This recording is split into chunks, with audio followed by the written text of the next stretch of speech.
General organic chemistry के कुछ सवाल पर डिस्कस करने जा रहे हैं। हमारा पर्पज ये है कि इन सवालों के माध्यम से आपका रिवीजन भी हो जाए, प्रैक्टिस भी हो जाए, साथ ही साथ अगर कुछ छोटे मोटे कॉन्सेप्ट पर कंफ्यूजन है तो वो भी दूर हो जाए। तो पहला सवाल इसी क्रम में देखते हैं। विच of the following group has highest plus I effect.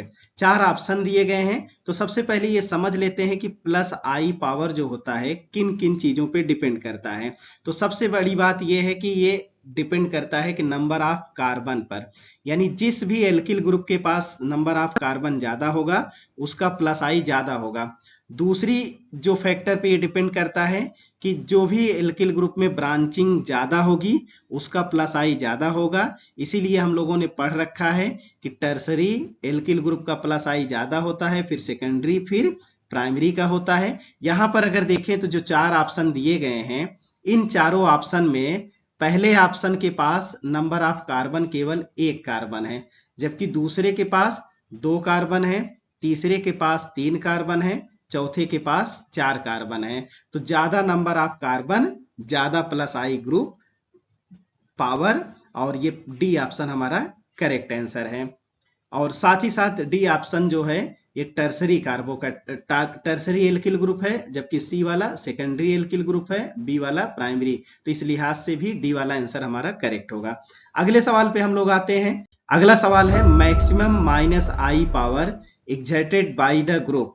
तो यहाँ 4 ऑप्शन दिए गए हैं। तो जब भी आप लोग माइनस आई पावर का आप लोग ऑर्डर पढ़े होंगे तो वहां पर ये पता चला होगा कि NO2 का सबसे ज्यादा माइनस आई पावर होता है। इसलिए करेक्ट आंसर कौन होगा? डी। NO2 के बाद किसका नंबर आएगा? तो बताओगे Cl के बाद किसका आएगा? ये जो मेथॉक्सी है। फिर इसके बाद किसका आएगा? यहाँ पर जो 4 ऑप्शन दिए गए हैं इसमें लास्ट में किसका होगा? ये फिनिल का होगा। तो सबसे ज्यादा माइनस आई पावर किसका होता है? डी ऑप्शन NO2 का होता है। इस लिखा गया है zero inductive effect exerted by. तो 4 ऑप्शन है। ये फेनिल है, हाइड्रोजन है, एल्किल यानी CH3 ग्रुप है, Cl ग्रुप है। तो आप पढ़ रखे हैं कि जो हाइड्रोजन का आई पावर होता है वो 0 होता है। हाइड्रोजन रेफरेंस ग्रुप या एटम है, इसी के आधार पर तय किया जाता है कौन सा एल्किल, कौन सा ग्रुप माइनस आई होगा, कौन सा ग्रुप प्लस आई होता है। इसलिए हाइड्रोजन का आई पावर क्या होगा? 0 होगा। अगला जो ऑप्शन है लिखा गया है pair of group exerting minus I effect, यानी कौन 4 ऑप्शन में कौन से ऑप्शन ऐसे हैं जिसमें दोनों के दोनों ग्रुप माइनस आई हैं। पहला ऑप्शन देख लेते हैं। तो ये माइनस आई है लेकिन ये प्लस आई है, इसलिए आंसर सही नहीं होगा। लेकिन इसी क्रम में हम देखते हैं कि अगला जो बी ऑप्शन है, बी में पहला माइनस आई है NO2, लेकिन Cl क्या है? माइनस आई है। इसलिए अभी तो सही आंसर बी ही नजर आता है। लेकिन देख लेते हैं कहीं सी और डी भी तो नहीं सही है। तो सी में देखेंगे क्लोरीन कैसा है? माइनस आई है। लेकिन क्लोरीन के अलावा ये जो CH3 ग्रुप है ये कैसा है? तो बताओगे कि प्लस आई है, इसलिए आंसर सही नहीं होगा। इसके अलावा अगर हम लोग देखें तो डी ऑप्शन में ये प्लस आई है और ये भी प्लस आई है, इसलिए ये भी सही आंसर नहीं होगा। तो सही आंसर कौन सा होगा इसमें? तो आप बताओगे सही आंसर बी होगा। ये सवाल है, लिखा गया है एक ग्रुप है जिसके पास AB टाइप का कोई एक स्ट्रक्चर है, और ये AB टाइप का स्ट्रक्चर में B की इलेक्ट्रोनिगेटिविटी ज्यादा है और ये बेंजीन रिंग से जुड़ा हुआ है। अब पूछा जा रहा है कि प्लस E यानी इलेक्ट्रोफाइल अगर अटैक करेगा तो किस पोजीशन पे अटैक करेगा? मेटा पर कि आर्थो पर कि पैरा पोजीशन पे, या तीनों पर अटैक करने की जो संभावनाएं हैं वो बराबर हैं। तो सबसे पहले एक बेंजीन रिंग हम लोग बनाते हैं। बेंजीन रिंग बनाते हैं तो ये देखते हैं कि बेंजीन रिंग जो है इससे एक जो ग्रुप स्ट्रक्चर अटैच है वो A और ये डब्ल्यू बॉन्डेड B। साथ ही साथ कहा गया है कि B की इलेक्ट्रोनिगेटिविटी ज्यादा है। यानी एक उदाहरण देकर अगर हम लोग समझें तो ये कौन सा कंपाउंड हो सकता है या किस टाइप का कंपाउंड हो सकता है। तो एक दोबारा हम बेंजीन रिंग बनाते हैं और इस बेंजीन रिंग में अगर हम लोग CHO यानी एल्डिहाइडिक ग्रुप जोड़ दें तो ये कुछ इस टाइप का कंपाउंड है। तो अब एक चीज ये बताइए, यहाँ पर ऑक्सीजन की इलेक्ट्रोनिगेटिविटी ज्यादा है जैसा कि सवाल में कहा गया है। अगर इलेक्ट्रोनिगेटिविटी ज्यादा होगा तो होगा क्या? कि ये इलेक्ट्रॉन अपनी तरफ खींचेगा और ये जो ग्रुप होगा ये -r या -m की तरह बिहेव करेगा। और अगर ये इलेक्ट्रॉन अपनी तरफ खींचेगा तो ये इलेक्ट्रॉन यहाँ पर जाएगा तो यहाँ पर पॉजिटिव चार्ज आएगा, और फिर ये डिलोकलाइज होकर यहाँ पर आएगा तो यहाँ पर पॉजिटिव चार्ज, ये डिलोकलाइज होकर यहाँ पर आएगा तो यहाँ पर पॉजिटिव चार्ज। यानी कहने का मतलब ये है कि जब भी AB टाइप का कोई भी स्ट्रक्चर अगर बेंजीन रिंग से जुड़ा होगा जहां पर B का इलेक्ट्रोनेगेटिविटी ज्यादा होगा, तो आर्थो पोजीशन पर, पैरा पोजीशन पर और आर्थो पोजीशन पर पॉजिटिव चार्ज डिलोकलाइजेशन या कंजुगेशन के कारण आता है। तो अगर इलेक्ट्रोफाइल अटैक कर रहा है तो इलेक्ट्रोफाइल का मतलब क्या है, जहां पर इलेक्ट्रॉन डेंसिटी कम है तो ये वहीं पर अटैक करेगा जहां पर इलेक्ट्रॉन की डेंसिटी कंपैरेटिवली ज्यादा होगा। तो आर्थो पोजीशन पर और पैरा पोजीशन पर इलेक्ट्रॉन डिफिशिएंट पोजीशन है, इसलिए यहां पर इलेक्ट्रोफाइल कभी भी जुड़ेगा नहीं। तो इलेक्ट्रोफाइल कहां पर जुड़ेगा, ये जो मेटा पोजीशन है यहां पर जुड़ेगा। क्यों जुड़ेगा, अगर ये गरीब हो गए, ये गरीब हो गए, ये गरीब है तो ये ऑटोमेटिकली अमीर पोजीशन कहलाएंगे। तो इलेक्ट्रोफाइल को जब जुड़ना होगा तो हमेशा मेटा पोजीशन पर जुड़ेगा। जब कौन सा ग्रुप जुड़ा होगा, -r या फिर -m टाइप का। अगले सवाल पर आते हैं। लिखा गया है which of the following pairs of structure do not represent resonating structure. आपको ये बताना है कि कौन ऑप्शन ऐसे हैं जिसमें दोनों स्ट्रक्चर आपस में रेजोनेटिंग स्ट्रक्चर नहीं है। तो पहला वाला देख लेते हैं कि ये रेजोनेटिंग स्ट्रक्चर है कि नहीं है। तो देखते हैं कि ये रेजोनेटिंग स्ट्रक्चर नहीं है, क्योंकि रेजोनेटिंग स्ट्रक्चर में साफ साफ ये कहा गया है एटम का डिलोकलाइजेशन नहीं होता है। जबकि आप देख रहे हैं कि यहाँ पर H जो है उठकर चला गया है ऑक्सीजन के पास। ये टाटोमेराइज स्ट्रक्चर है, ना कि रेजोनेटिंग स्ट्रक्चर है। टाटोमेराइज स्ट्रक्चर हमेशा ऐसे इस टाइप के एरो के फॉर्म में रिप्रेजेंट किए जाते हैं। तो ये वाला ऑप्शन इनकरेक्ट है। ऐसे हम दूसरे वाले ऑप्शन पे आते हैं। दूसरा वाला ऑप्शन अगर देखा जाए तो ये रेजोनेटिंग स्ट्रक्चर जैसा दिख रहा है। यहाँ पर पॉजिटिव चार्ज आ जाएगा टेल के साइड, हेड के साइड नेगेटिव। तो दूसरा वाला ऑप्शन हमारा करेक्ट है। और देखिए तीसरे वाले ऑप्शन पे आते हैं और हम ये पता लगाते हैं कि क्या ये दोनों रेजोनेटिंग स्ट्रक्चर हैं कि नहीं है। यहाँ पर जो डबल बॉन्ड है, डबल बॉन्ड का ये इलेक्ट्रॉन ऐसे शिफ्ट हो जा रहा है, तो यहाँ पर ये देखिए न्यूट्रल हो गया, ये पॉजिटिव चार्ज हो गया, तो ये भी एक दूसरे के रेजोनेटिंग स्ट्रक्चर होंगे।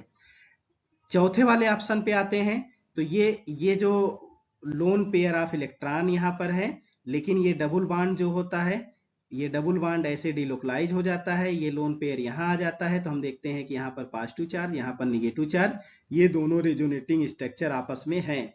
तो यानी BCD ये रेजोनेटिंग स्ट्रक्चर है। और ए वाला ऑप्शन जो है, ये दोनों आपस में रेजोनेटिंग स्ट्रक्चर ना होके टाटोमेराइज स्ट्रक्चर है, इसलिए ए वाला इसका करेक्ट आंसर होगा, क्योंकि पूछा गया है do not represent resonating structure. तो आंसर कौन सा टिक करेंगे, ए वाला करेंगे। अगले सवाल पे बढ़ते हैं। In which delocalisation of positive charge is possible. कहा गया है कि कौन 4 कंपाउंड हैं जिसमें से कोई एक कंपाउंड है जहां पर पॉजिटिव चार्ज का डिलोकलाइजेशन होगा और कंपाउंड में पॉजिटिव चार्ज का डिलोकलाइजेशन नहीं होगा। तो अब पता लगाते हैं। तो देखिए यहाँ पर पहले वाले कंपाउंड में पॉजिटिव चार्ज का डिलोकलाइजेशन संभव नहीं है, क्योंकि अगर आप पॉजिटिव चार्ज का डिलोकलाइजेशन करोगे रेजोनेंस के हिसाब से, तो पहले देख लेते हैं कि क्या संभावनाएं बनती हैं। अगर ये पॉजिटिव चार्ज डिलोकलाइज आप कराना चाहते हैं तो ये कुछ इस तरीके से कराएंगे, और जो अगला रेजोनेटिंग स्ट्रक्चर बन के आएगा वो रेजोनेटिंग स्ट्रक्चर कुछ इस तरीके से होगा। नाइट्रोजन के पास 3 हाइड्रोजन है। तो आप एक चीज ये बताओ, पॉजिटिव चार्ज आर्थो पोजीशन पे तो आ गया, लेकिन ऐसे केस में नाइट्रोजन की जो बॉन्डिंग है, देख रहे हैं 2 बॉन्ड नीचे कार्बन से जुड़ा है और ये 3 ऑलरेडी हाइड्रोजन से जुड़ा है। तो अब 2 इलेक्ट्रॉन 2 इलेक्ट्रॉन 2 इलेक्ट्रॉन, एक बॉन्ड में 2 इलेक्ट्रॉन होते हैं। नाइट्रोजन के पास 10 वैलेंस इलेक्ट्रॉन हो गया, क्योंकि नाइट्रोजन सेकंड पीरियड का एलिमेंट है, और सेकंड पीरियड का मतलब इसके पास 2 ही सेल हैं, और दूसरे सेल में मैक्सिमम 8 इलेक्ट्रॉन हो सकता है, 10 इलेक्ट्रॉन कभी भी नहीं हो सकता है। इसलिए ये स्ट्रक्चर बन ही नहीं सकता है, ये स्ट्रक्चर बन ही नहीं सकता है कि जिसमें नाइट्रोजन 5 बॉन्ड बनाता हो। इसलिए ये कंजुगेशन में कभी भी ये पॉजिटिव चार्ज डिलोकलाइज्ड होकर आर्थो पोजीशन पर नहीं आएगा। तो इसलिए पहले वाले कंपाउंड में तो इतना ही हो गया है कि पॉजिटिव चार्ज का डिलोकलाइजेशन संभव नहीं है।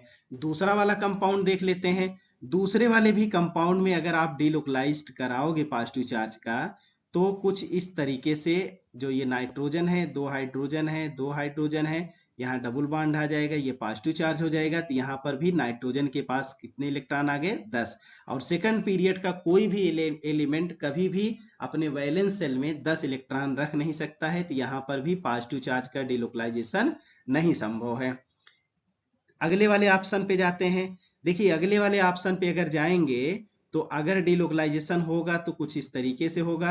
अगर जब इस तरीके से होगा तो आर्थो पोजीशन पे पॉजिटिव चार्ज आएगा और यहाँ पर डबली बॉन्डेड ऑक्सीजन हो जाएगा और ऑक्सीजन ये इस तरीके से हो जाएगा और इसके पास एक लोन पेयर ऑलरेडी है।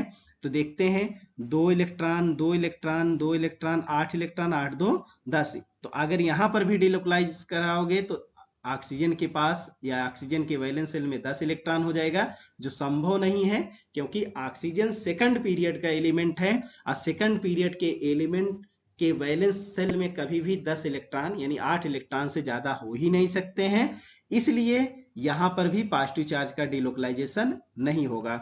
तो अगले अगर सवाल में जाएं तो यहां पर पॉजिटिव चार्ज का डिलोकलाइजेशन हो सकता है, क्योंकि जब ये डिलोकलाइज होगा तो जो अगला रेजोनेटिंग स्ट्रक्चर बनेगा कुछ इस तरीके से बनेगा। यहाँ पर पॉजिटिव चार्ज आ जाएगा, ये डबल बॉन्ड हो जाएगा, ये ऑक्सीजन निगेटिव। ठीक है, तो इस तरीके से यहाँ पर इस तरीके का कोई भी कंट्रोवर्शियल चीज डेवलप नहीं हो रहा है कि सेकंड पीरियड के एलिमेंट होने के बावजूद सेकंड सेल में 8 इलेक्ट्रॉन के बजाय 10 इलेक्ट्रॉन बन रहा हो। यानी यहाँ पर केवल डिलोकलाइजेशन पॉजिटिव चार्ज का पॉसिबल है और किसी भी कंपाउंड में पॉसिबल नहीं है। रीजन स्पष्ट है कि सेकंड पीरियड के एलिमेंट कभी भी सेकंड सेल में 8 इलेक्ट्रॉन से ज्यादा इलेक्ट्रॉन रख नहीं सकते हैं। कारण ये होता है मैक्सिमम नंबर ऑफ इलेक्ट्रॉन का जो फार्मूला होता है 2n² होता है। तो अब n, ये देखिए सेकंड सेल है तो 2 गुणे 2 का स्क्वायर ये 8 हो जाएगा, यानी 8 इलेक्ट्रॉन से ज्यादा कभी इलेक्ट्रॉन सेकंड पीरियड के एलिमेंट में नहीं होते हैं। इसलिए आंसर हमारा कौन सा सही था? सी, डी वाला। देखिए यहां पर जो है लिखा गया है ortho para directing but deactivating group. तो जो 4 ग्रुप यहाँ पर लिखे गए हैं इसमें ये बताना है कि कौन कौन से ग्रुप ऐसे हैं जो आर्थो पैरा डायरेक्टिंग है लेकिन डीएक्टिवेटिंग। तो आपको हम बताए थे कि हैलोजन जो ग्रुप होता है ये डीएक्टिवेटिंग होता है। कारण ये होता है कि इसके इलेक्ट्रोनिगेटिविटी कंपैरेटिवली बहुत ज्यादा होता है, तो ये इलेक्ट्रॉन को अपने तरफ खींचता है, जिसके कारण ये रिंग से इलेक्ट्रॉन खींच रहा है। इलेक्ट्रोनिगेटिविटी के कारण इसको बोलते हैं -I पावर। लेकिन साथ ही साथ ये लोन पेयर होता है। लोन पेयर जब ऐसे कंजुगेशन के फॉर्म में ये इन्वॉल्व होगा तो आर्थो पैरा पोजीशन पर ये इलेक्ट्रॉन की डेंसिटी निगेटिव चार्ज के रूप में बढ़ाता है। तो ये जो X ग्रुप होता है ये -I होता है, साथ ही साथ +R होता है। लेकिन हैलोजन के केस में इंडक्टिव इफेक्ट डोमिनेटिंग फैक्टर होता है कंजुगेशन के ऊपर, इसलिए इंडक्टिव इफेक्ट डोमिनेटिंग है तो हम क्या बोलेंगे कि ये डीएक्टिवेटिंग ग्रुप है। क्या है? डीएक्टिवेटिंग। डीएक्टिवेटिंग का मतलब ये बेंजीन रिंग पर से इलेक्ट्रॉन डेंसिटी खींचेगा, लेकिन +R होने के कारण अगर मान लो इलेक्ट्रोफाइल आता है तो हमेशा आर्थो और पैरा पोजीशन पे अटैक करेगा, क्योंकि कंजुगेशन के नाते इलेक्ट्रॉन की डेंसिटी कहां पर बढ़ता है? आर्थो और पैरा पोजीशन। तो करेक्ट आंसर कौन सा होगा? डी होगा। Order of stability of following resonating structure. देखिए यहां पर 3 रेजोनेटिंग स्ट्रक्चर दिए गए हैं, आपको बताना है कि तीनों में कौन सा ज्यादा स्टेबल रेजोनेटिंग स्ट्रक्चर है। तो रेजोनेटिंग स्ट्रक्चर के लिए आपको पहले ही बताया गया है जितना ज्यादा बॉन्ड होगा उतना ज्यादा स्टेबिलिटी होगा। तो अगर नंबर ऑफ बॉन्ड काउंट करें तो यहाँ पर देखिए कार्बन कार्बन के बीच डबल बॉन्ड है, ये सिंगल बॉन्ड है, ये डबल बॉन्ड है, ये सिंगल बॉन्ड है। तो अगर ऐसे ही हाइड्रोजन को छोड़कर देखें तो 2 1 3 2 5 1 6, यहाँ पर 6 बॉन्ड दिख रहे हैं। जबकि इस कंपाउंड में 1 बॉन्ड 2 बॉन्ड 3 बॉन्ड यानी कुल 4 बांड हो गए, ये 5, यहाँ पर 5 बांड है। इस कंपाउंड में देखिए 1 बांड, 2 बांड, 3 बांड, ये 4, ये 5 बांड है। तो जाहिर सी बात है कि पहला रेजोनेटिंग स्ट्रक्चर सबसे ज्यादा स्टेबल होगा। तो ऑप्शन बी या सी में से कोई एक करेक्ट हो सकता है। अब हम पता लगाते हैं कि पहले के अलावा जो दूसरा और तीसरा है उन दोनों में कौन ज्यादा स्टेबल होगा। तो अब यहाँ पर देखिए ऑक्सीजन पर निगेटिव चार्ज है, जबकि यहाँ पर ऑक्सीजन पे पॉजिटिव चार्ज है। ऑक्सीजन एक इलेक्ट्रोनेगेटिव एटम है और इलेक्ट्रोनेगेटिव एटम पर हमेशा नेगेटिव चार्ज होना चाहिए। इसलिए दूसरा वाला रेजोनेटिंग स्ट्रक्चर पहले के बाद ज्यादा स्टेबल होगा, जबकि तीसरा वाला सबसे कम स्टेबल रेजोनेटिंग स्ट्रक्चर होगा। यानी पहला, दूसरा, तीसरा, इसका करेक्ट आंसर सी वाला है। लिखा गया है हाइपर कंजुगेशन इज पॉसिबल, यानी किस कंपाउंड, 4 ऑप्शन दिए गए हैं, चारों में हाइपर कंजुगेशन कहां पर पॉसिबल है, कहां पर पॉसिबल नहीं है। तो देखिए विज्ञान आओ करके सीखें। हाइपर कंजुगेशन के लिए जरूरी है कि अल्फा कार्बन पर हाइड्रोजन होने चाहिए, यानी अल्फा हाइड्रोजन अगर प्रेजेंट होगा तभी हाइपर कंजुगेशन होगा, नहीं तो नहीं होगा। अब ये डबल बॉन्ड है, इसका अल्फा कार्बन ये है, यहाँ पर कोई हाइड्रोजन नहीं है, इसलिए ये हाइपर कंजुगेशन नहीं शो करेगा। यहाँ पर देखिए ये डबल बॉन्ड है, इससे जुड़ा हुआ ये कार्बन है, इस कार्बन के पास तो कोई हाइड्रोजन नहीं है, तो इसके सापेक्ष कोई भी हाइपर कंजुगेशन नहीं शो करेगा। लेकिन ये वाला जो डबल बॉन्ड है, इस डबल बॉन्ड से जुड़ा हुआ ये जो कार्बन है, ये कार्बन है, इन सब के पास अल्फा हाइड्रो, ये सब अल्फा कार्बन कहलाते हैं, और अल्फा कार्बन के पास अल्फा हाइड्रोजन है, तो ये वाला हाइपर कंजुगेशन शो करेगा। लेकिन हम अगले सवाल पर बढ़ते हैं। तो यहाँ पर ये डबल बॉन्ड है और डबल बॉन्ड से जुड़ा हुआ जो मतलब ये कार्बन है, कार्बन से जुड़ा हुआ जो कार्बन होता है उसे अल्फा कार्बन कहते हैं, और यहाँ पर कोई भी अल्फा कार्बन के पास कोई भी अल्फा हाइड्रोजन नहीं है। तो यहाँ पर जब अल्फा हाइड्रोजन नहीं है, यहाँ पर भी, यहाँ पर अल्फा हाइड्रोजन है, तो ये अल्फा हाइड्रोजन ना होने के कारण ये हाइपर कंजुगेशन नहीं शो करेगा। ये डबल बॉन्ड है, इससे जुड़ा हुआ, मतलब इस कार्बन से जुड़ा हुआ जो कार्बन होता है अल्फा कार्बन होता है। अब इस कार्बन को देखिए, तो इस कार्बन पर कोई भी हाइड्रोजन नहीं है, यानी यहाँ पर भी ये अल्फा कार्बन है, ये अल्फा कार्बन है, और अल्फा कार्बन पर अल्फा हाइड्रोजन नहीं है, तो ये वाला भी नहीं हाइपर कंजुगेशन शो करेगा, ये भी नहीं शो करेगा, ये भी नहीं शो करेगा। तो करेक्ट आंसर कौन होगा? बी। तो only B will be correct answer. Activating nature of CH3 linked to benzene ring can be explained with the help of, देखिए कहा जा रहा है कि अगर CH3, ये CH3 वैसे ये प्लस आई होता है, तो प्लस आई होगा तो ये इलेक्ट्रॉन को बेंजीन रिंग पर सप्लाई करेगा, तो प्लस आई के कारण CH3 जो होता है एक्टिवेटिंग ग्रुप को एक्सप्लेन कर रहा है।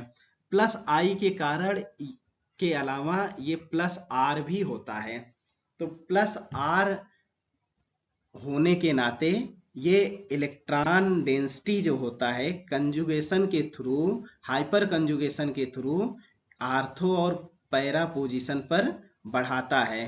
तो आर्थो और पैरा पोजीशन पर इलेक्ट्रॉन डेंसिटी हाइपर कंजुगेशन के कारण ये CH3 ग्रुप बढ़ाता है, जिसके कारण ये एक्टिवेटिंग ग्रुप होता है। इसलिए इसका करेक्ट आंसर कौन सा है? Hyper conjugation. देखिए बेंजीन रिंग को अगर देखा जाए तो बेंजीन रिंग कुछ इस तरीके से होता है, और बेंजीन रिंग पर ये कार्बन है, ये H है, ये H है और ये H है। जब ये बांड इधर जाएगा, ये बांड इधर जाएगा, ये हाइपर कंजुगेशन के नाते जाएगा। आप पढ़े होंगे कि डबल बांड से जुड़ा हुआ कार्बन होता है उसे अल्फा कार्बन कहते हैं। अल्फा कार्बन पर हाइड्रोजन प्रेजेंट है जिसको अल्फा हाइड्रोजन कहते हैं। तो ये सिग्मा बांड ऐसे डिलोकलाइज होता है, तो ये पाई बांड ऐसे डिलोकलाइज होता है। तो जो अगला रेजोनेटिंग स्ट्रक्चर बनेगा कुछ इस तरीके से बनेगा, ये आर्थो पोजीशन पर निगेटिव चार्ज दिखने लगेगा।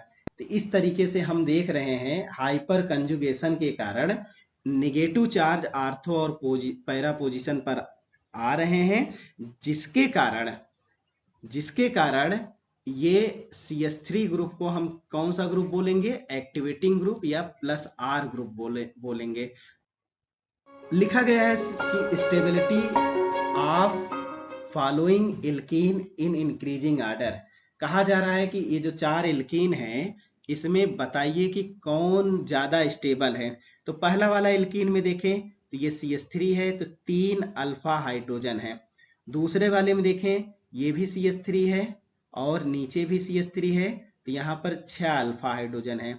ये CH3 है और ये CH3 है, तो यहाँ पर देख रहे हैं 6 अल्फा हाइड्रोजन है, और ऐसे ये वाले कंपाउंड में भी 6 अल्फा हाइड्रोजन है। तो आपको पता है कि एल्कीन की stability number of alpha hydrogen पे डिपेंड करती है। तो जाहिर सी बात है कि सबसे कम स्टेबल पहला होगा, यानी कि दूसरे और तीसरे में सब में अल्फा हाइड्रोजन की संख्या बराबर है।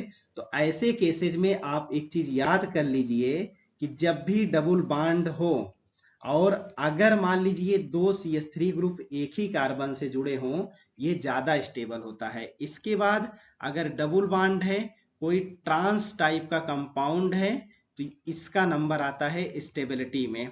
तो ये क्योंकि ये चौथा वाला ट्रांस है और दूसरे वाले में दोनों CH3 एक ही कार्बन से जुड़े हैं, तो सबसे ज्यादा स्टेबल कौन सा होगा? तो बताइएगा कि सबसे ज्यादा स्टेबल दूसरा होगा, और दूसरे के बाद किसका नंबर आएगा? चौथा। चौथे के बाद किसका नंबर आएगा? तीसरा। तीसरे के बाद किसका नंबर आएगा? पहला। यानी दूसरा, दूसरे के बाद चौथा, चौथे के बाद तीसरा, तीसरे के बाद पहला। तो देखिए कौन सा आंसर सही है हमारा? तो पहला वाला ऑप्शन सही है। Which of the following molecule has all the effect? कौन कौन से इफेक्ट हैं? Inductive, mesomeric and baker Nathan. देखिए बेकर नाथन इफेक्ट को हम लोग बोलते हैं हाइपर कंजुगेशन। मेजोमेरिक का मतलब कंजुगेशन से जुड़ा हुआ है। इंडक्टिव इफेक्ट का मतलब ये सिग्मा इलेक्ट्रॉन की शिफ्टिंग से जुड़ा हुआ है। तो अब देखिए इसमें पूछा जा रहा है कि कौन सा कंपाउंड या मॉलिक्यूल है जिसमें तीनों इफेक्ट पाए जा रहे हैं। तो पहले में नहीं पाया जाएगा क्योंकि इसमें प्लस आई या माइनस आई है। इसमें कौन सा पाया जाएगा? तो आप बताओगे कि इसमें हाइपर कंजुगेशन पाया जाएगा, और क्योंकि अल्फा हाइड्रोजन है, और प्लस आई पाया जाएगा, तो ये भी नहीं सही है। यहां पर अगर देखा जाए तो यहां पर कंजुगेशन पाया जा रहा है, लेकिन हाइपर कंजुगेशन नहीं पाया जा रहा है क्योंकि अल्फा हाइड्रोजन क्या है? एब्सेंट है। तो ये भी गलत आंसर है। लेकिन इस आंसर में देखिए तो यहां तक ये मॉलिक्यूल क्या है? कंजुगेटेड है। इसको यहां पर एक्सप्लेन किया गया है। तो मेजोमेरिक कहां शो कर रहा है? ये जो कंजुगेशन का एरिया है, डबल पाई पाई कंजुगेशन है। ये मेजोमेरिक में कौन कौन सा कंजुगेशन है? पाई पाई कंजुगेशन। ये CH3 जो होता है ये एल्किल ग्रुप इंडक्टिव इफेक्ट को शो कर रहा है, और ये भी एल्किल ग्रुप इंडक्टिव इफेक्ट को शो कर रहा है। लेकिन इस डबल बॉन्ड से ये CH3 ग्रुप जो है अल्फा कार्बन है, और अल्फा कार्बन पर 3 अल्फा हाइड्रोजन है, और अल्फा हाइड्रोजन के प्रेजेंस के कारण ये हाइपर कंजुगेशन भी शो कर रहा है। इसका करेक्ट आंसर कौन सा होगा? डी वाला होगा, जहां पर तीनों इफेक्ट देखने को मिल रहे हैं। Most stable free radical among the following. देखिए 4 ये ऑप्शन दिए गए हैं, आपसे पूछा जा रहा है सबसे स्टेबल फ्री रेडिकल कौन सा है।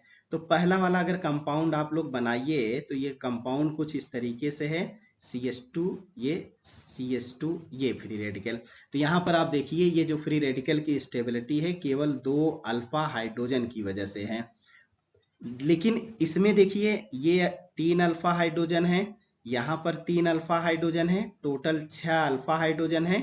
तो जाहिर सी बात है ए से ज्यादा बी स्टेबल होगा। लेकिन अगर हम सी वाले ऑप्शन पे जाएं तो सी वाले ऑप्शन में डबल इफेक्ट है, ये बेंजीन रिंग है और ये फ्री रेडिकल है और ये अल्फा कार्बन है। तो 3 अल्फा हाइड्रोजन है, तो हाइपर कंजुगेशन के कारण भी स्टेबल है, और ये बेंजीन रिंग कंजुगेटेड है इस फ्री रेडिकल से, तो कंजुगेशन के कारण भी इसकी स्टेबिलिटी बढ़ती है। और जबकि चौथे वाले ऑप्शन में केवल 3 अल्फा हाइड्रोजन है, तो सबसे ज्यादा स्टेबल कौन सा होगा? सी वाला सबसे ज्यादा स्टेबल होगा। और जाहिर सी बात है क्यों स्टेबल होगा, आपको समझ में आ गया कि इसमें कंजुगेशन और हाइपर कंजुगेशन दोनों वजहों से इसकी स्टेबिलिटी बढ़ रही है, जबकि और ऑप्शन में ऐसा नहीं है। सी के बाद अगर कोई पूछे तो बता देना बी, क्योंकि 6 अल्फा हाइड्रोजन है, बी के बाद अगर आपसे कोई पूछे तो बताना डी, डी के बाद ए होगा। मोस्ट स्टेबल कार्बोकैटायन इज, आपको बताना है कौन सबसे ज्यादा स्टेबल कार्बोकैटायन, क्योंकि ये कार्बोकैटायन यहाँ पर कोई कंजुगेशन नहीं है। हाँ, एक ये हाइड्रोजन है, हाइड्रोजन आप इसको अल्फा हाइड्रोजन भी कह सकते हो। तो अल्फा हाइड्रोजन एक है, तो दो रेजोनेटिंग स्ट्रक्चर बनेगा। जबकि यहाँ पर देख रहे हैं तो यहाँ पर कार्बोकैटायन जिस पोजीशन पे है उसका अगर हाइब्रिडाइजेशन देखा जाए तो ये sp हाइब्रिडाइजेशन 50% यस है। और आपको पता है कि परसेंटेज ऑफ यस करेक्टर अगर ज्यादा होगा तो कार्बोकैटायन की स्टेबिलिटी कम होगी, तो दूसरा तो सबसे कम होगा। तीसरा वाला अगर देखें तो ये कंजुगेटेड है, कंजुगेटेड होने के कारण इसकी स्टेबिलिटी अभी तक तो सबसे ज्यादा मिल रही है। और क्यों ज्यादा मिल रही है तो आप बताओगे, क्योंकि इसमें pi bond positive charge conjugation है। चौथा वाला अगर ऑप्शन देखा जाए तो इसमें कंजुगेशन भी है, ये डिलोकलाइज होकर यहाँ आएगा तो पॉजिटिव चार्ज यहाँ बन जाएगा। साथ ही साथ ये 3 अल्फा हाइड्रोजन है, यानी चौथे वाले में 2 इफेक्ट है, एक कंजुगेशन भी है और दूसरा हाइपर कंजुगेशन भी है। हाइपर कंजुगेशन किसकी वजह से है तो आप बताओगे अल्फा हाइड्रोजन के प्रेजेंट होने के कारण है। तो इसलिए सबसे ज्यादा स्टेबल हमारा डी वाला होगा। तो करेक्ट आंसर कौन सा होगा, डी होगा। अगर आपसे कोई ऑर्डर पूछे तो डी होगा सबसे ज्यादा, डी के बाद सी होगा। कारण क्या है कि सी में कंजुगेशन है, सी के बाद ए होगा, ए हाइपर कंजुगेशन है। सबसे कम स्टेबल कौन होगा, बी। तो ये हमारा ऑर्डर ऑफ स्टेबिलिटी हो गया। विच of the following is most stable, यहाँ कार्बेनाइन दिया गया है, कार्बेनाइन के केस में पूछा जा रहा है कि कौन ज्यादा स्टेबल है। तो देखिए ये टर्सरी कार्बोनाइन है और ये सिंपल कार्बेनाइन है और ये दो और कार्बेनाइन है। ये प्लस आई ग्रुप है। अब प्लस आई ग्रुप क्या करता है, इलेक्ट्रॉन का फ्लो कराता है कार्बेनाइन की तरफ। आप जब भी स्टेबिलिटी आप कोई भी आयन पढ़े होंगे तो हमने आपको बताया है कि stability of any ion inversely proportional to amount of charge, यानी जितना ज्यादा चार्ज होगा उतना ही कम स्टेबल होगा। तो अब यहां पर देखिए ये टर्सरी होने के नाते 3 प्लस आई यहां पर पार्शियल निगेटिव चार्ज बढ़ाएंगे, तो निगेटिव चार्ज का अमाउंट बढ़ रहा है। तो अभी तो ये सबसे ये काफी कम स्टेबल है, इससे ज्यादा स्टेबल तो पहले ही वाला है। इन दोनों ऑप्शन को देख लेते हैं। ये देखिए माइनस आई है, ये भी क्या है माइनस आई है, ये भी क्या है माइनस आई। आप जानते हैं माइनस आई के कारण ये इलेक्ट्रॉन को अपनी तरफ खींचते हैं, तो खींचते हैं तो इधर माइनस आई होगा, इधर प्लस होगा। तो पार्शियल पॉजिटिव चार्ज डेवलप हो रहा है कार्बन सेंटर पर। कार्बन सेंटर पर पहले निगेटिव चार्ज था और पार्शियल पॉजिटिव चार्ज डेवलप हो रहा है फ्लोरीन की वजह से, क्योंकि 3 फ्लोरीन है तो 3 पार्शियल पॉजिटिव चार्ज यहां पर आएंगे, तो निगेटिव चार्ज का अमाउंट कुछ न्यूट्रलाइज होगा। और जब न्यूट्रलाइज होगा तो अमाउंट ऑफ चार्ज कम हो जाएगा तो स्टेबिलिटी बढ़ जाएगी। यानी अगर कहा जाए ए बी सी में कौन ज्यादा स्टेबल है तो सी वाला ज्यादा स्टेबल है, क्योंकि कार्बेनाइन की स्टेबिलिटी माइनस आई बढ़ाता है। डी वाला ऑप्शन को अगर देख लिया जाए तो यहाँ पर भी ये माइनस आई है, ये माइनस आई है, ये माइनस आई है। और आपको पता है कि क्लोरीन की जो माइनस आई पावर है वो फ्लोरीन से कम है, लेकिन क्लोरीन के पास एक खासियत है, इसके पास वैकेंट डी ऑर्बिटल है। अब वैकेंट डी ऑर्बिटल होने की वजह से ये नेगेटिव चार्ज को आसानी से डिलोकलाइज करा लेगा अपने वैकेंट डी ऑर्बिटल में। तो यानी ये एक प्रकार का कंजुगेशन है, ये एक प्रकार का क्या है कंजुगेशन है, जहां पर हम देख रहे हैं बैक डोनेशन हो जा रहा है नेगेटिव चार्ज का vacant D orbital of chlorine में। तो इसलिए माइनस आई के कारण इसकी स्टेबिलिटी तो बढ़ ही रही थी, लेकिन कंजुगेशन के कारण एक्स्ट्रा स्टेबिलिटी बढ़ रही है। तो ये डिफरेंट टाइप का कंजुगेशन है, जहां पर ये नेगेटिव चार्ज डिलोकलाइज होकर कहां पर चला जा रहा है, vacant D orbital of chlorine. तो इसलिए सबसे ज्यादा स्टेबल कौन होगा, डी। अगर ऑर्डर पूछा जाए तो डी, डी के बाद सी, सी के बाद ए के बाद कौन होगा, बी होगा। ये हमारा ऑर्डर ऑफ स्टेबिलिटी होगा। तो ये इंपॉर्टेंट बात आपको समझ में आ गया है कि वैकेंट डी ऑर्बिटल क्लोरीन और क्लोरीन का माइनस आई पावर दोनों मिलकर कार्बन आयन की स्टेबिलिटी कुछ ज्यादा ही बढ़ा रहे हैं। ये सवाल है कि दो कार्बन आयन है, पूछा जा रहा है कि इन दोनों कार्बन आयन में कौन ज्यादा स्टेबल है। तो ये बताया भी गया है कि पैरा पोजीशन पर अगर NO2 है तो ये ज्यादा स्टेबल है। तो पूछा जा रहा है क्यों ज्यादा स्टेबल है। तो हम आपको अभी अभी बताए हैं कि स्टेबिलिटी ऑफ कार्बन आयन ये बहुत ही इंपॉर्टेंट चीज है, inversely proportional to amount of charge. जितना कम चार्ज होगा उतना ज्यादा स्टेबल होगा। तो देखते हैं, ये जो निगेटिव चार्ज है कंजुगेशन के थ्रू इस रिंग में आएगा और ये NO2 जो होता है -R ग्रुप होता है। तो ये डिलोकलाइज होकर इलेक्ट्रॉन NO2 की तरफ आएगा। कहने का मतलब NO2 -R भी है, NO2 -I भी है। तो दोनों वजहों से ये इलेक्ट्रॉन को, इस निगेटिव चार्ज को अपनी तरफ खींचेगा, जबकि इसमें NO2 मेटा पोजीशन पे होने के कारण केवल और केवल -I है, यहां पर -R नहीं होगा। कारण क्या है, -R तभी होता जब आर्थो और पैरा पोजीशन पे होता।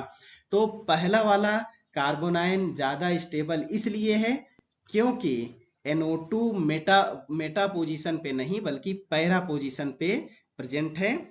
और आप कह सकते हैं कि देखिए बी वाला ऑप्शन देखिए, NO2 operate both -I and -M। ठीक है, तो पहले ये 1 है, आई यहाँ आई नहीं है, ये 1 है। तो पहले में ये -I -M दोनों है, इसलिए ये ज्यादा स्टेबल है और दूसरा वाला कम स्टेबल है। Which of the following is most stable. देखिए ज्यादा स्टेबल कौन है। तो हम आपको बताए थे कार्बन आयन की स्टेबिलिटी, जैसे कार्बन आयन निगेटिव चार्ज की जो स्टेबिलिटी होती है किन की वजह से, एक तो -I की वजह से बढ़ती है, -R की वजह से भी बढ़ेगी और साथ ही साथ परसेंटेज ऑफ S कैरेक्टर की वजह से बढ़ता है। तो देख लेते हैं, यहां पर sp3 हाइब्रिडाइज्ड है और ये sp2 हाइब्रिडाइज्ड है, ये sp हाइब्रिडाइज्ड है, ये sp हाइब्रिडाइज्ड है। sp का मतलब 50% यस यहाँ है और बाकी यहाँ पर भी 50% यस है और यहाँ 33.33% यस है और यहाँ पर 25% यस है। तो अभी तक देखा जाए तो C और D कुछ ज्यादा ही स्टेबल नजर आ रहे हैं, लेकिन अगर C और D में पूछा जाए कौन ज्यादा होगा, ये +I ग्रुप है। कौन सा ग्रुप है, +I। अब +I कार्बन आयन की स्टेबिलिटी घटाता है, -I कार्बन आयन की स्टेबिलिटी बढ़ाता है। तो इस लिहाज से C और D में D कम स्टेबल होगा, C ज्यादा स्टेबल होगा। तो करेक्ट आंसर कौन सा होगा, हमारा D होगा।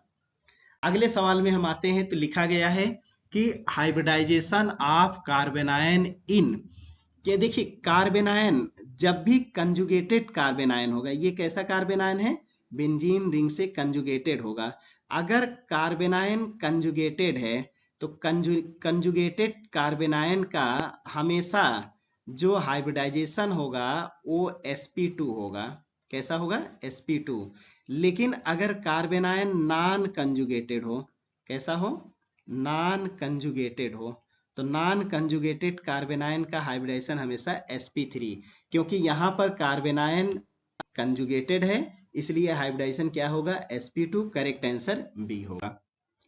Carbon ion CH3 CH2 minus है ज्योमेट्री, तो जाहिर से बात है ये कार्बन आयन नॉन कंजुगेटेड है, हाइब्रिडाइजेशन sp3 है। और जब भी कार्बन आयन sp3 होगा तो हमेशा इसका जो ज्योमेट्री होगा वो पिरामिडल होगा। पिरामिडल का मतलब अमोनिया के जैसा होगा, यानी यहाँ पर जो ज्योमेट्री होगा ये कार्बन आयन है, ये निगेटिव चार्ज यानी 2 इलेक्ट्रॉन है, एक H है, एक H है और एक CH3 है। तो कौन सा आंसर सही होगा, pyramidal, B option. Which of the following is not paramagnetic. देखिए कोई भी मॉलिक्यूल आयन पैरामैग्नेटिक तभी होगा जब मॉलिक्यूल के पास अनपेयर्ड इलेक्ट्रॉन होंगे। क्या होंगे? अनपेयर्ड इलेक्ट्रॉन होंगे। तो unpaired electron carbon free radical में होता है, इसलिए क्या होगा? पैरामैग्नेटिक होगा। सिंगलेट कार्बिन का मतलब ये होता है कि दोनों इलेक्ट्रॉन एक ही ऑर्बिटल में होंगे, यानी ये पेयर्ड हैं, तो ये डायामैग्नेटिक होगा। ट्रिपलेट कार्बिन भी कैसा होगा? ट्रिपलेट कार्बिन का मतलब ये हुआ कि जो दोनों इलेक्ट्रॉन हैं अलग अलग ऑर्बिटल में होंगे। अलग अलग ऑर्बिटल में होने की वजह से दो अनपेयर्ड इलेक्ट्रॉन हैं, तो इसलिए ये कैसा होगा? पैरामैग्नेटिक होगा।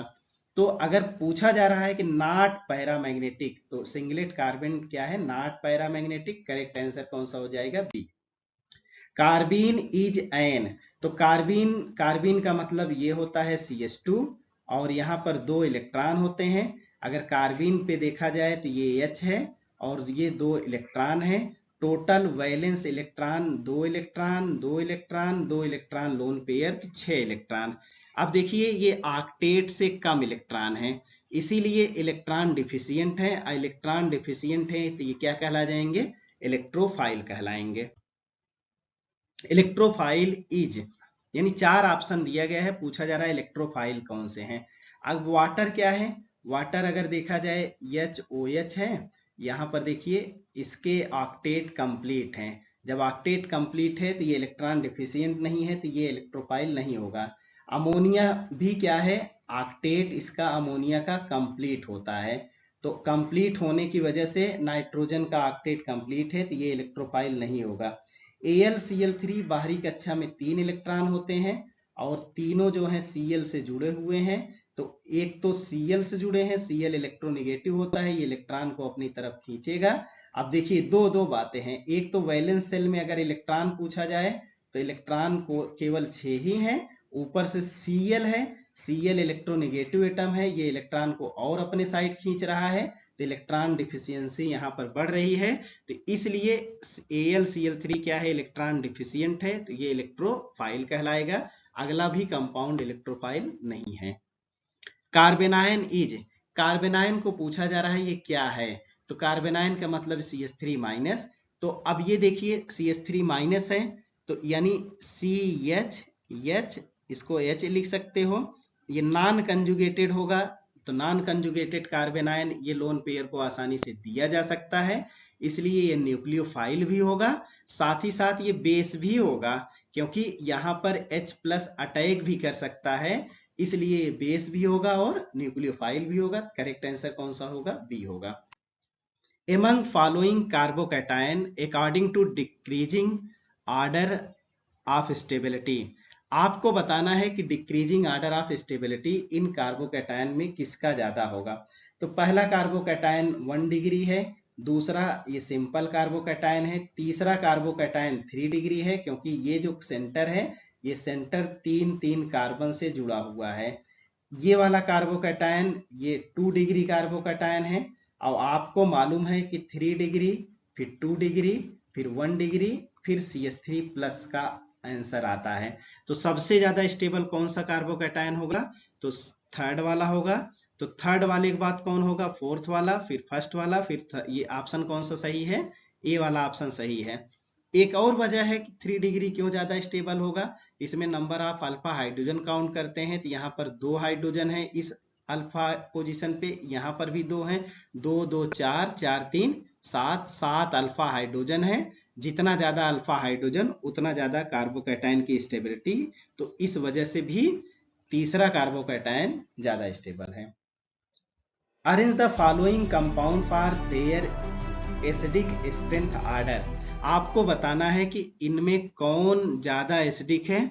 तो देखिए एसिडिक का मतलब सब में हम एक H+ निकालेंगे, और सब में अगर एक H+ निकालेंगे तो ये CH2- बनेगा, यहाँ ये CH3 बनेगा। यहाँ से भी अगर H+ निकालेंगे तो जो हमारा कंपाउंड बनेगा वो कुछ इस तरीके का कंपाउंड बनेगा, और हम जो कार्बेनायन बन रहा है उसकी स्टेबिलिटी का एनालिसिस करेंगे।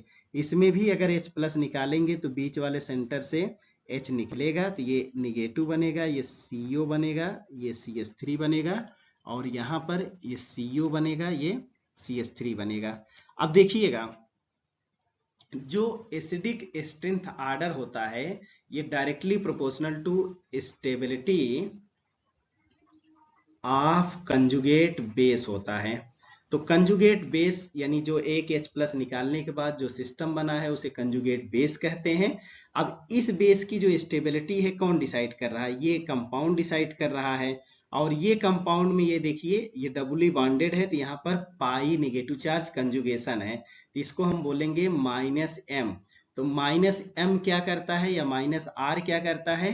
कार्बन आयन की स्टेबिलिटी बढ़ाता है, तो सही बात है। यहाँ पर अगर देखिए तो ये -M है, तो -M के कारण यानी यहाँ पर pi bond negative charge conjugation है, और ये वाला जो ग्रुप है ये -I की तरह काम करेगा। तो -R और माइनस या फिर -M बोलिए और ये -I, इन दोनों वजहों से इस कार्बन आयन की स्टेबिलिटी ज्यादा है पहले से। अगर यहाँ पर बात करें तो दो -M है, दो -M या -R होने की वजह से ये जो है ज्यादा स्टेबल होगा, और जब ज्यादा स्टेबल होगा तब हम क्या बताएंगे कि थर्ड वाला ज्यादा एसिडिक होगा, फिर सेकंड वाला और फिर फर्स्ट वाला। वजह साफ है, आप सब में एक H प्लस निकाल कर कार्बन आयन बनाइएगा, फिर कार्बन आयन की स्टेबिलिटी को जज करिएगा। कार्बन आयन की स्टेबिलिटी -I से भी बढ़ता है, -R या -M से भी बढ़ता है, परसेंटेज ऑफ S करेक्टर से भी बढ़ता है, क्योंकि थर्ड वाले में दो -I वजह है, जो इसकी दो -M है, इसलिए ये कार्बन आयन ज्यादा कंजुगेटेड है। ज्यादा कंजुगेटेड होगा तो ज्यादा स्टेबल होगा, और थर्ड के बाद सेकंड, सेकंड के बाद first. Most stable carbon ion, तो अब देखिए यहाँ पर पूछा जा रहा है कार्बन आयन कौन सबसे ज्यादा स्टेबल है। तो अब देख लेते हैं, तो यहाँ तो सिंपल sp हाइब्रिडाइजेशन है, यहाँ पर कार्बन आयन यानी इस सेंटर का हाइब्रिडाइजेशन sp2 है, इस सेंटर का हाइब्रिडाइजेशन sp2 है, और इस सेंटर का हाइब्रिडाइजेशन sp3 है। तो आपने पहले ही पढ़ रखा है परसेंटेज ऑफ S करेक्टर ज्यादा होगा तो कार्बन आयन की स्टेबिलिटी ज्यादा होगा। sp होने की वजह से ये 50% S है, यहाँ पर 33.3% S है, और यहाँ पर भी 33.3% S है, जबकि लास्ट वाले ऑप्शन में केवल 25% S है। तो इसलिए करेक्ट आंसर कौन सा होगा? ज्यादा परसेंटेज ऑफ S, ज्यादा स्टेबिलिटी ऑफ कार्बन आयन। इसका करेक्ट आंसर कौन सा होगा? ए वाला होगा। Consider the following carbon ion, the relative stability of these carbon ion, यानी आप ये कार्बोकैटायन है, sorry, consider the following carbocation, the relative stability of these carbocation are such that, यानी आपको कार्बोकैटायन की स्टेबिलिटी बताना है।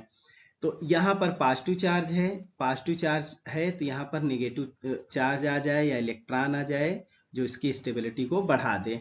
ये कैसा ग्रुप है? तो आप बताओगे कि ये -I है और साथ ही साथ +R है। तो +R के कारण यहाँ पर इलेक्ट्रॉन कंजुगेशन के कारण डिलोकलाइज होगा, ये इधर आ जाएगा, और -R और +R दोनों होने के नाते R फैक्टर डोमिनेटिंग होता है I के ऊपर, यानी पहला वाला में जो CH3O मेथॉक्सी ग्रुप है ये स्टेबिलिटी कार्बोकैटायन का बढ़ाएगा, तो पहला वाला ज्यादा स्टेबल होगा दूसरे से। तीसरा वाला देख लेते हैं, ये +R है लेकिन +I भी है, तो +I और +R दोनों हैं, तो अब दोनों वजहों से यहाँ पर इलेक्ट्रॉन डेंसिटी बढ़ेगा। कंजुगेशन के कारण इलेक्ट्रॉन यहाँ तो आएगा ही आएगा, लेकिन +I के कारण भी इलेक्ट्रॉन का फ्लो होगा, जबकि पहले वाले ऑप्शन में केवल +R की वजह से आ रहा था इलेक्ट्रॉन, इंडक्टिव इफेक्ट की वजह से अपोजिट डायरेक्शन में इलेक्ट्रॉन जा रहा था। तो अगर कहा जाए कि स्टेबिलिटी ऑर्डर किसका ज्यादा होगा, तो अभी तक स्टेबिलिटी किसका सबसे ज्यादा हुआ? सी का। डी वाला ऑप्शन, इसमें 3 अल्फा हाइड्रोजन है, तो अल्फा हाइड्रोजन की वजह से ये भी ज्यादा स्टेबल होगा। अगर स्टेबिलिटी आर्डर की बात करें तो सी इसलिए ज्यादा होगा क्योंकि सी में प्लस आर भी स्टेबिलिटी बढ़ा रहा है और प्लस आई भी बढ़ा रहा है। सी के बाद अगर पूछा जाए कौन ज्यादा स्टेबल है तो आप बताओगे ए। वजह साफ है, वो क्यों ज्यादा स्टेबल है ए वाला, वो इसलिए ज्यादा है क्योंकि प्लस आर स्टेबिलिटी बढ़ाता है, हालांकि यहाँ पर माइनस आई है, लेकिन आर और माइनस, आर कंजुगेशन को बताता है, आई जो होता है इंडक्टिव इफेक्ट को बताता है। आपको पता है कि जहां पर आर और आई दोनों होंगे, आर डोमिनेटिंग होता है, तो कंजुगेशन के कारण पहले वाली की भी स्टेबिलिटी ज्यादा होगी। इसके बाद नंबर आएगा डी। वजह साफ है, डी में कंजुगेशन नहीं है बल्कि हाइपर कंजुगेशन है। हाइपर कंजुगेशन से ज्यादा डोमिनेटिंग फैक्टर कंजुगेशन होता है, इसीलिए ए की स्टेबिलिटी या सी की स्टेबिलिटी ज्यादा है, फिर डी की है। और अब इसके बाद जो बचा है वही आंसर है। तो अब आप बताइए कौन सा आंसर सही है। तो सी ए डी बी, यानी इसका डी, डी वाला ऑप्शन करेक्ट ऑप्शन है। Arrange the following nucleophile in their order of their nucleophilic strength। देखिए न्यूक्लियोफिलिक स्ट्रेंथ जो होता है ये डिपेंड करता है कि ये किस किस चीज पे डिपेंड करता है, ये पावर ऑफ इलेक्ट्रॉन डोनेशन के ऊपर डिपेंड करता है। तो आप कह सकते हैं कि जितना कम स्टेबल होगा, यानी लेस स्टेबल, यानी स्टेबिलिटी ऑफ निगेटिव आयन, जितना कम स्टेबल आयन होगा उतना ज्यादा न्यूक्लियोफिलिक होगा। कम स्टेबल होगा तो उसके पास अमाउंट ऑफ चार्ज ज्यादा होगा, जब ज्यादा चार्ज होगा तो वो चार्ज जो है किसी भी न्यूक्लियोफाइल पर देने में काम आएगा। तो अब यहाँ पर चार हैं, देखिए OH माइनस है। अब ये अगर देखा जाए दूसरा वाला, ये एस्टेट आयन है। अब स्टेट आयन का जो नेगेटिव चार्ज है ये कंजुगेटेड है, जबकि OH माइनस में नेगेटिव चार्ज नॉन कंजुगेटेड है। ये आसानी से किसी भी न्यूक्लियोफाइल को दिया जा सकता है, ये नहीं दिया जा सकता। किसी भी जो इलेक्ट्रॉन डिफिशिएंट पोजीशन होगा OH माइनस ज्यादा इलेक्ट्रॉन देगा जबकि स्टेट आयन कम होगा। अगर हम और भी कंपाउंड की बात करें जैसे OCH3 है, तो अब ये नेगेटिव चार्ज है, CH3 अपने आप में प्लस आई होता है तो ये भी इलेक्ट्रॉन देगा, तो ये इलेक्ट्रॉन किसी दूसरे को दे रहा है। तो OH से ज्यादा न्यूक्लियोफिलिक कौन होगा, OCH3 होगा। उसका कारण ये है OCH3 के पास नेगेटिव चार्ज ज्यादा है। अगला जो फिनॉक्साइड आयन है, ये फिनॉक्साइड आयन है, तो इसमें क्या खासियत है, ये जो है कंजुगेटेड है। अगर कंजुगेटेड है तो जाहिर से बात है कि ये उतना ज्यादा अवेलेबल नहीं होगा इलेक्ट्रॉन डोनेशन के लिए। तो सबसे ज्यादा जो पावरफुल यहाँ पर चारों न्यूक्लियोफाइल में है वो है OCH3 माइनस। तो देख लीजिए OCH3 माइनस कहाँ पर पहले नंबर पर है, तो पहले नंबर पर यहाँ पर दिख रहा है क्या, OCH3 माइनस, इसके बाद OH, इसके बाद फिनॉक्साइड, इसके बाद एसिटेट। देखिए एसिटेट आयन में भी कंजुगेशन है, फिनॉक्साइड आयन में भी है, लेकिन एसिटेट आयन इसलिए ज्यादा स्टेबल कार्बन आयन है, वो कार्बन आयन नहीं नेगेटिव चार्ज आयन है। कारण ये है कि ये इक्विवेलेंट कंजुगेटेड स्ट्रक्चर बनाता है। इक्विवेलेंट का मतलब ये है नेगेटिव चार्ज पहले भी ऑक्सीजन पे था और कंजुगेशन के बाद भी ये नेगेटिव चार्ज ऑक्सीजन पर ही जाएगा, जबकि फिनॉक्साइड आयन में पहले नेगेटिव चार्ज ऑक्सीजन पे था लेकिन कंजुगेशन के बाद ये कार्बन पर जाता है, इसलिए नॉन इक्विवेलेंट रेजोनेटिंग स्ट्रक्चर बनता है फिनॉक्साइड आयन के केस में।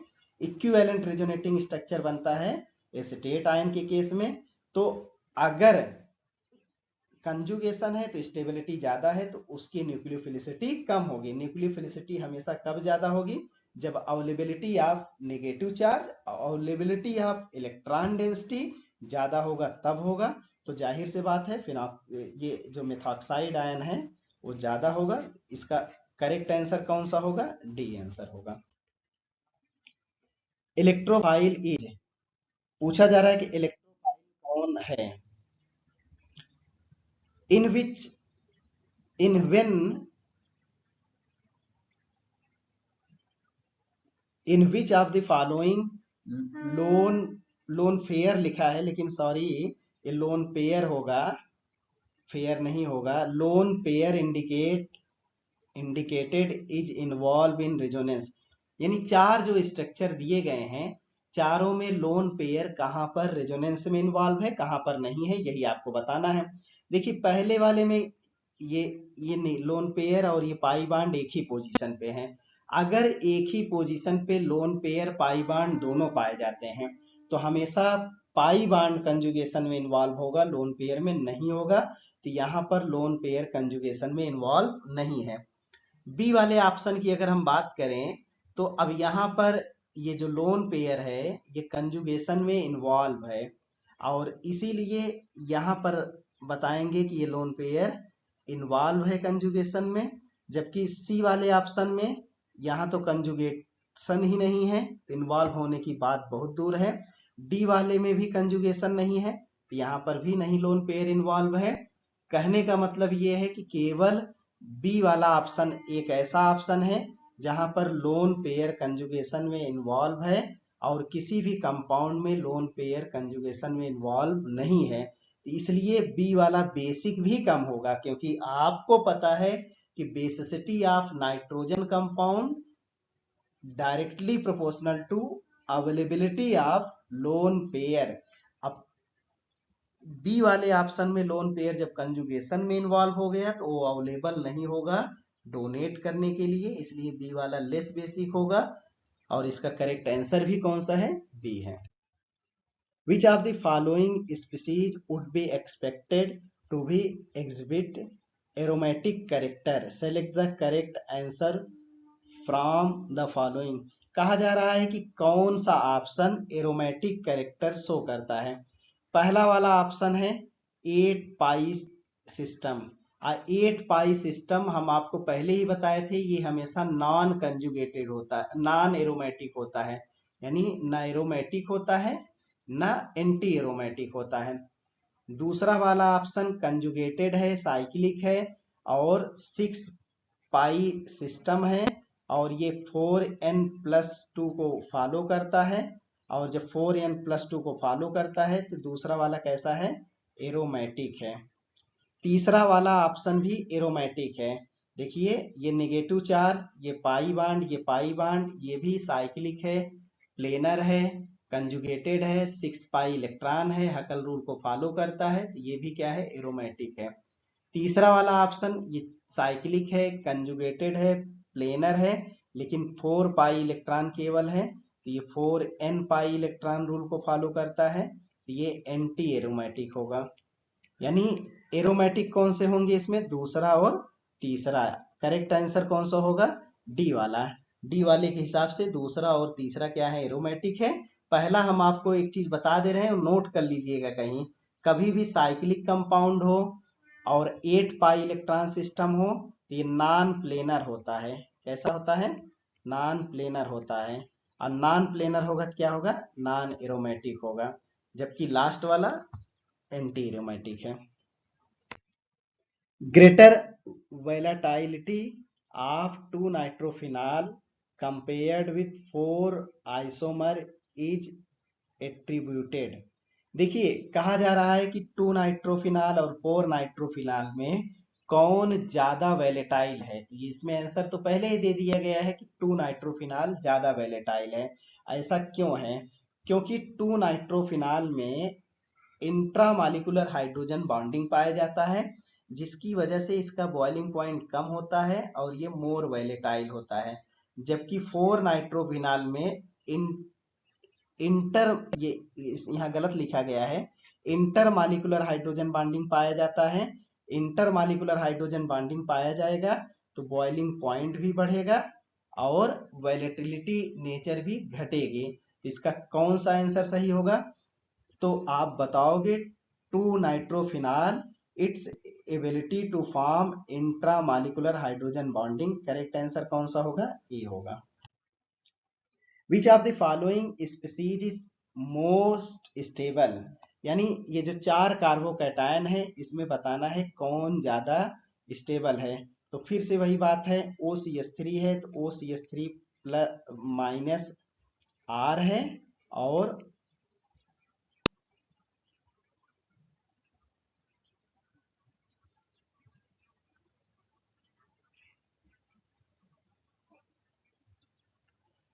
विच of the following species is most stable.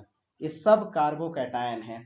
तो कार्बोकैटायन की स्टेबिलिटी कौन बढ़ाता है? एक तो प्लस आई बढ़ाता है, दूसरा माइनस आर नहीं प्लस आर बढ़ाता है, तीसरा इसी को प्लस आर को प्लस एम भी बोलते हैं, तीसरा हाइपर कंजुगेशन यानी अल्फा हाइड्रोजन बढ़ाता है, और परसेंटेज ऑफ यस करेक्टर सबसे कम होना चाहिए।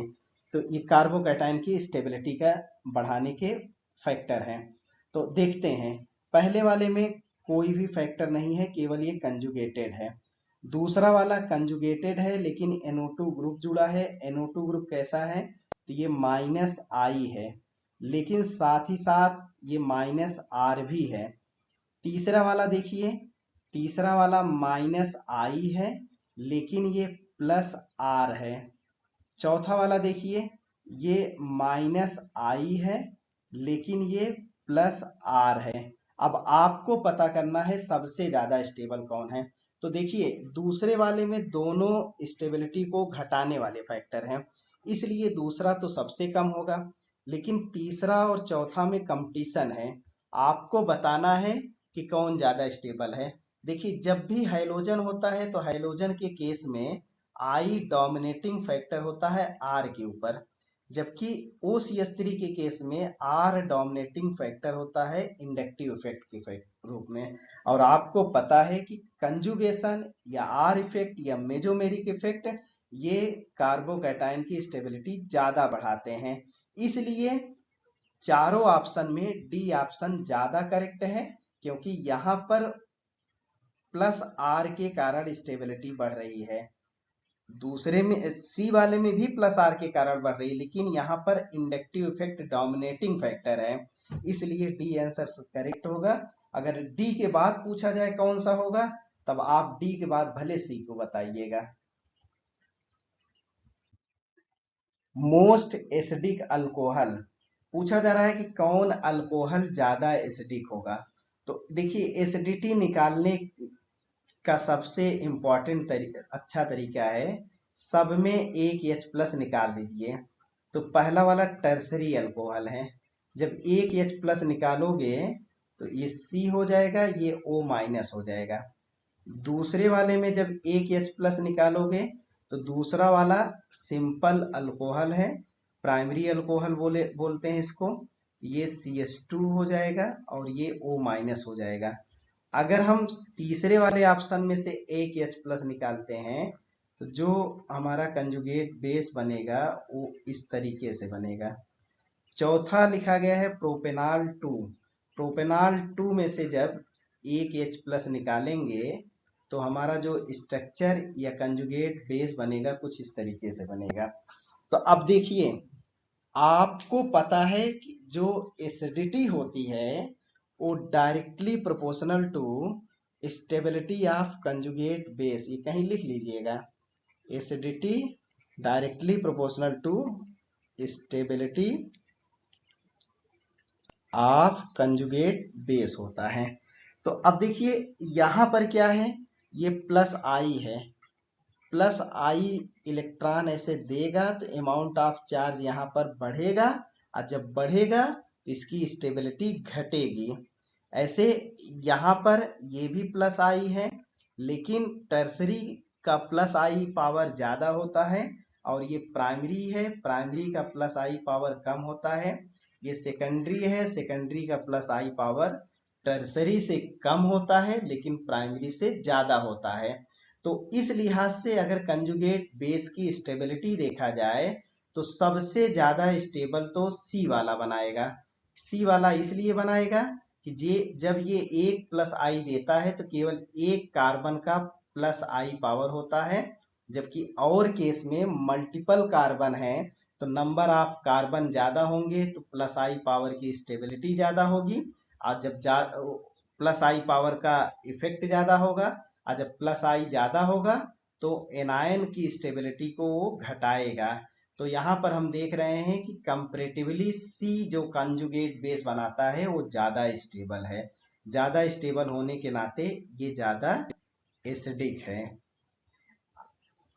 अगर इसके बाद एसिडिटी की बात आ जाए तो सी के बाद आप बताइएगा बी के बाद डी और डी के बाद ए। वजह साफ है, जो कंजुगेट बेस बनेगा उसकी स्टेबिलिटी आप लोग डिटरमाइन कर लेना। Phenol is weaker acid than acetic because, ऐसा क्यों है कि फिनाल जो होता है कम एसिडिक होता है लेकिन एसिटिक एसिड ज्यादा एसिडिक होता है? तो वजह साफ है। देखिए फिनाल के केस में जब एक H प्लस निकालेंगे तो ये फिनॉक्साइड आयन बनेगा। ये नेगेटिव चार्ज जब डिलोकलाइज होगा तो कार्बन के ऊपर आएगा, आर्थो और पैरा पोजीशन पर आएगा। जबकि एसिटिक एसिड में से एक H प्लस निकालेंगे तो एसिटिक एसिटेट आयन बनेगा। ये जब डिलोकलाइज होगा तो नेगेटिव चार्ज ऑक्सीजन से मूव करके ऑक्सीजन पे आएगा। कहने का मतलब ये है कि एसिटेट आयन जो होता है ये जो कंजुगेटेड स्ट्रक्चर बनाता है वो इक्विवेलेंट कंजुगेटेड स्ट्रक्चर होता है। इसीलिए जो भी कंपाउंड या आयन इक्विवेलेंट कंजुगेटेड स्ट्रक्चर बनाते हैं वो कंपैरेटिवली ज्यादा स्टेबल होते हैं, और जब ज्यादा स्टेबल होते हैं तो वो ज्यादा एसिडिक नेचर को शो करेंगे। तो हमारा कौन सा आंसर सही होगा? तो आप कि acetate ion better stabilise by resonance than phenoxide ion. और ऐसा क्यों है? तो आप बताओगे कि phenoxide ion non equivalent conjugated structure बनाता है, जबकि acetate ion equivalent conjugated structure बनाता है। Highest value of pKb will be, देखिए पीकेबी की वैल्यू यानी आपसे पूछा जा रहा है बेसिक नेचर, तो बेसिक नेचर किसका ज्यादा होगा? तो बेसिक नेचर अगर ज्यादा होगा तो पीकेबी की वैल्यू कम होगी। जिसका पीकेबी कम होगा उसका बेसिक नेचर ज्यादा होगा। ये सिंपल अमोनिया है, ये 2 डिग्री अमोनिया है, ये 3 डिग्री अमोनिया है और ये 1 डिग्री अमोनिया है। आपको पता है कि सेकेंडरी के बाद प्राइमरी के बाद टर्सरी के बाद अमोनिया का नंबर आता है बेसिसिटी के रूप में। आप इसको ऐसे भी याद कर लीजिए 21 3 0। तो बेसिसिटी सबसे ज्यादा किसका होता है? सबसे ज्यादा होता है सेकेंडरी एमीन का बेसिसिटी होता है, और इसीलिए इसका पीकेबी वैल्यू सबसे कम होगा। अमोनिया का बेसिसिटी इन चारों कंपाउंड में सबसे कम होती है, इसीलिए इसका पीकेबी वैल्यू ज्यादा होगा। तो इसका आंसर कौन सा सही है? ए वाला आंसर सही है। Which will give most stable cation upon strong heating.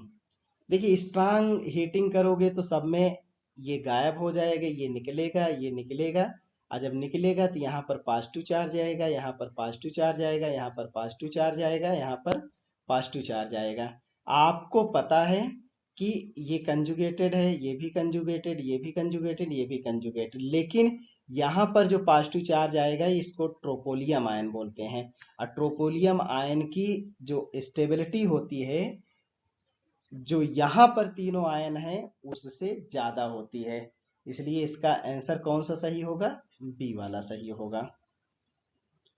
अगर कहा जाए कि इसके बाद कौन होगा, इसके बाद डी वाला बताओगे क्योंकि यहाँ ट्राइफेनिल कार्बोकैटायन बनेगा। फिर इसके बाद कौन होगा? पहला होगा, फिर इसके बाद डी वाला होगा। बॉन्ड बिटवीन C2 और C3 is shorter than single bond, वो वजह साफ है, कंजुगेटेड मॉलिक्यूल है, यानी एम इफेक्ट के कारण ये शॉर्ट होता है। जहां भी कंजुगेशन होगा वहां सिंगल बॉन्ड की लंबाई घटेगी, डबल बॉन्ड की लंबाई बढ़ेगी। Correct order of increasing dissociation constant of following compound. Dissociation constant का मतलब ये हुआ कि आपको बताना है कि कौन ज्यादा एसिडिक है, यानी H प्लस कौन आसानी से रिलीज करेगा। तो जाहिर से बात है सब में नाइट्रो ग्रुप है, और नाइट्रो ग्रुप हमेशा फिनाल की एसिडिटी को बढ़ाता है, अब और जितना ज्यादा नाइट्रो ग्रुप होगा उतना ज्यादा एसिडिक पोजीशन होगा, लेकिन ये नाइट्रो ग्रुप आर्थो और पैरा पोजीशन यानी कंजुगेटेड होने चाहिए। सबसे ज्यादा एसिडिक कौन होगा? थर्ड होगा, थर्ड के बाद फर्स्ट होगा, फर्स्ट के बाद सेकंड होगा, सेकंड के बाद थर्ड होगा। वजह साफ है, ऐसा क्यों है तो आप बताओगे। इसलिए है क्योंकि फोर्थ वाले केस में जो नाइट्रो कंपाउंड है, एक H प्लस निकालने के बाद जो फिनॉक्साइड आयन बनेगा उसकी स्टेबिलिटी को बढ़ाने में हेल्प नहीं करता है। क्यों नहीं करता है? क्योंकि यहाँ पर ये केवल माइनस आई है, ना कि माइनस आर या माइनस एम है। और के केस में यहाँ पर ये माइनस आर है और माइनस आई भी है, यहाँ पर भी माइनस आर है माइनस आई है, दो दो नाइट्रो है, यहाँ तीन तीन नाइट्रो है, माइनस आई माइनस आर है। इसलिए थर्ड वाला जो है ज्यादा एसिडिक होगा। जब ज्यादा एसिडिक होगा तो इसका डिसोसिएशन कांस्टेंट भी ज्यादा होगा। तो करेक्ट आंसर कौन सा होगा? थर्ड, थर्ड के बाद फर्स्ट, फर्स्ट के बाद सेकंड, सेकंड के बाद कौन होगा? फोर्थ होगा। तो हमारा आंसर कौन होगा? सी वाला सही होगा। Consider the following compound pyrrole, pyridine, aniline. आपसे पूछा जा रहा है मोस्ट बेसिक कौन होगा। देखिए इसका लोन पेयर कंजुगेशन में इन्वॉल्व है। कंजुगेशन में इन्वॉल्व होने के नाते इसकी बेसिसिटी कम होगी, क्योंकि लोन पेयर है ये नहीं है, समझिए इसके पास अवेलेबल ही नहीं है डोनेट करने के लिए। यहाँ पर लोन पेयर डोनेट करने के लिए अवेलेबल है। कारण ये है कि जब पाई बॉन्ड लोन पेयर है तो पाई बॉन्ड कंजुगेशन में इन्वॉल्व हो जाता है और लोन पेयर फ्री रहता है। यहाँ पर लोन पेयर फ्री नहीं है। तो सबसे ज्यादा बेसिक कौन है? पिरिडीन। तो पिरिडीन ज्यादा बेसिक है, यानी सेकंड, सेकंड के बाद कौन ज्यादा बेसिक है? अगर सेकंड के बाद पूछा जाए तो आप बताना एनिलीन। कारण ये है, ये रिंग के एरोमेटिसिटी को डिसाइड करने वाला फैक्टर नहीं है, जबकि फर्स्ट वाले में रिंग की एरोमेटिसिटी को भी डिसाइड करता है। तो सेकंड के बाद थर्ड, थर्ड के बाद क्या बताओगे? फर्स्ट। तो हमारा क्या बताओगे? Second is more basic than first and third, यानी बी आंसर जो है हमारा करेक्ट आंसर है। पूछा जा रहा है मोस्ट एसिडिक। देखिए एसिडिटी बताने के लिए आपको क्या करना है, सब में एक एक H प्लस निकालना है। पहले कंपाउंड में एक H प्लस निकालते हैं तो हमारा ये कार्बन आयन बनता है, जबकि दूसरे कंपाउंड में एक H प्लस निकालते हैं तो कुछ इस तरीके से कार्बन आयन बनता है। तीसरे में एक H प्लस निकालते हैं तो ये कार्बन आयन बनता है। चौथे में एक H प्लस निकालते हैं तो ये कार्बन आयन बनता है। आपको पता है कि एसिडिटी जो होता है कंजुगेट, यानी जो कार्बन आयन बेस बना है कार्बन आयन वही कंजुगेट बेस है। तो इसी कंजुगेट बेस की स्टेबिलिटी पर डिपेंड करेगा कि इस कि कौन ज्यादा स्टेबल है। तो कंजुगेट बेस की जो स्टेबिलिटी होती है देख लेते हैं किस में ज्यादा है। पहला ये जो निगेटिव चार्ज है ये रिंग में डिलोकलाइज होगा, जिसके कारण इसकी स्टेबिलिटी बढ़ेगी। लेकिन दूसरे में भी ये जो निगेटिव चार्ज है ये अब कंजुगेटेड हो जाएगा। ये सब तीनों रिंग से कंजुगेटेड है। देखिए जब ये नॉन कंजुगेटेड था यानी पेरेंट कंपाउंड, तो ये रिंग एरोमेटिक नहीं था, ये रिंग भी एरोमेटिक नहीं था। अब की ये रिंग भी एरोमेटिक हो जाएगा, ये भी रिंग एरोमेटिक हो जाएगा। पहले ये नॉन प्लेनर था, नॉन प्लेनर होने की वजह से ये आपस में पूरा का पूरा सिस्टम जो है कंजुगेटेड नहीं था। अब की ये पूरा का पूरा सिस्टम क्या हो जाएगा? प्लेनर हो जाएगा। जब प्लेनर हो जाएगा तो पूरा का पूरा सिस्टम कंजुगेशन में इन्वॉल्व हो जाएगा। तो इसीलिए क्योंकि एक H प्लस ये जल्दी से रिलीज कर देता है ताकि ये सिस्टम क्या हो जाए? प्लेनर हो जाए, कंजुगेटेड हो जाए। तो सबसे ज्यादा एसिडिक इसमें कौन सा है? बी है। और यहाँ पर ये भी एरोमेटिक कंपाउंड बनाता है, एसिडिक ज्यादा होगा, लेकिन बी से ज्यादा नहीं होगा, क्योंकि यहाँ एक ही रिंग 5 मेंबर का है जो एरोमेटिक हो रहा है, जबकि यहाँ पर दो दो रिंग एरोमेटिक हो रहा है। ये नॉन एरोमेटिक बनाता है, तो ये भी उतना ज़्यादा एसिडिक नहीं है। तो हमारा करेक्ट आंसर कौन सा है? बी वाला करेक्ट आंसर है।